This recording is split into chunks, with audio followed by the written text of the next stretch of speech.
زندگی کی راہ میں کبھی خود کو بکھرنے مت دینا، کیونکہ بکھرے ہوئے مکانوں کی اینٹیں بھی لوگ اٹھا کر لے جاتے ہیں۔ دولت اور کردار میں سے کسی ایک کے ساتھ چلنا پڑ جائے تو کردار کے ساتھ چلنا، کیونکہ کردار ہمیشہ آگے چلتا ہے اور دولت اس کے پیچھے۔ کھونے کے بعد ہی پتہ چلتا ہے کہ کتنا قیمتی تھا جو چلا گیا، وہ وقت ہو، انسان ہو یا کوئی رشتہ۔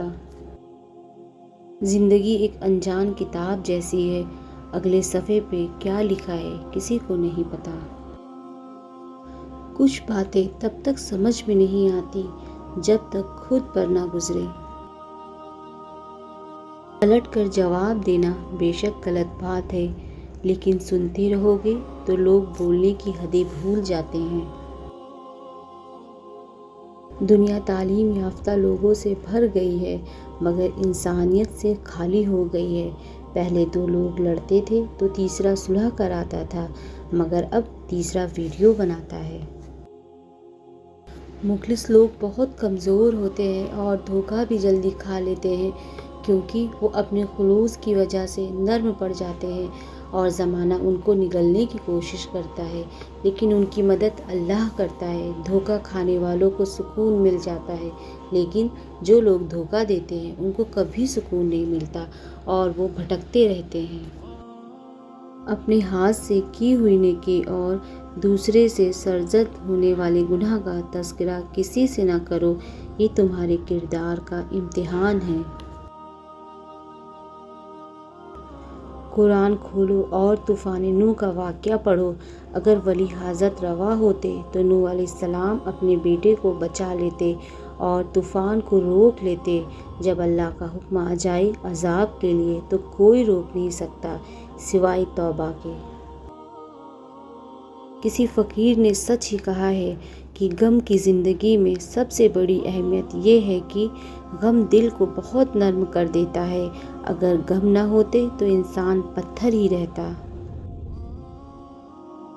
حسد کا کوئی فائدہ نہیں، بلندیاں خدا کی ذات دیتی ہے۔ حضرت علی نے ارشاد فرمایا، اللہ تعالیٰ کبھی دو مخلص لوگوں کو جدا نہیں کرتا، جدا تب کرتا ہے جب دونوں میں سے کوئی ایک منافق ہو جاتا ہے۔ اللہ کبھی مخلص کو منافق سے نہیں جوڑتا۔ سجدوں میں گرنے سے پہلے ان لوگوں کو گلے لگائیے جو آپ کی وجہ سے اذیت میں مبتلا ہیں، دل آزاریاں معاف نہیں ہوتی۔ طلاق مرد دیتا ہے اور داغ عورت کے ماتھے پر لگتا ہے، چاہے اس عورت کا قصور ہو یا نہ ہو۔ مرد سے کوئی نہیں پوچھتا کہ بیٹا تم نے اپنی بیوی کو طلاق کیوں دی ہے، لیکن عورت کو قدم قدم پر احساس دلایا جاتا ہے کہ تم ہی بیوی بننے کے قابل نہیں تھی۔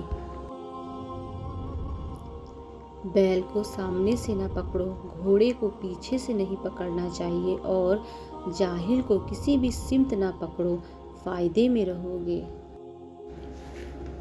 دوسروں کو گرانے کے چکر میں لوگ آخرکار خود ہی گر جاتے ہیں، لیکن سبق پھر بھی حاصل نہیں کرتے۔ جب لوگ آپ کے معیار کو نہیں پہنچ پائیں گے تو پھر وہ آپ کے کردار پر انگلیاں اٹھائیں گے۔ حضرت شیخ شادی رحمۃ اللہ علیہ فرماتے ہیں، میں پوری زندگی دو بندوں کو تلاش کرنے پر بھی تلاش نہ کر سکا، ایک وہ جس نے اللہ کے نام پر دیا ہو اور غریب ہو گیا ہو، دوسرا وہ جس نے ظلم کیا ہو اور اللہ کی پکڑ سے بچ گیا ہو۔